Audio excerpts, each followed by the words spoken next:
જામનગર જિલ્લા વહીવટીતંત્ર અને મહાનગરપાલિકા દ્વારા સંયુક્તપણે એક વિશાળ તિરંગા યાત્રાનું આયોજન કરવામાં આવ્યું। જામનગર સહિત સમગ્ર દેશમાં 79મા સ્વાતંત્ર્ય દિવસની ઉજવણીના ભાગરૂપે હર ઘર તિરંગા અભિયાન ચાલી રહ્યું છે।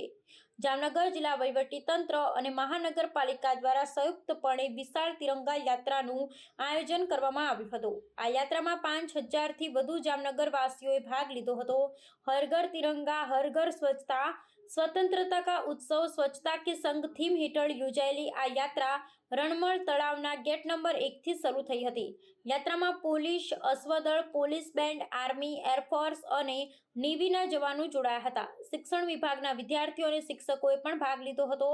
યાત્રા શ્યામજી કૃષ્ણ વર્મા સ્ટેચ્યુ અને મયુર મેડિકલ થઈ રણજીતનગર ખાતે સરદાર પટેલની પ્રતિમા પાસે પૂર્ણ થઈ હતી।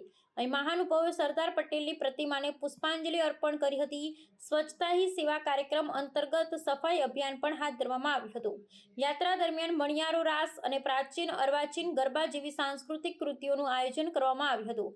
કાર્યક્રમમાં ડેપ્યુટી મેયર કૃષ્ણાબેન સોઢા, ધારાસભ્ય રીવાબા જાડેજા, સ્ટેન્ડિંગ કમિટીના ચેરમેન નિલેશભાઈ કગથરા, જિલ્લા collector Ketan Thakkar, municipal commissioner DN Modi સહિત અનેક અધિકારીઓ અને પદાધિકારીઓ ઉપસ્થિત રહ્યા હતા।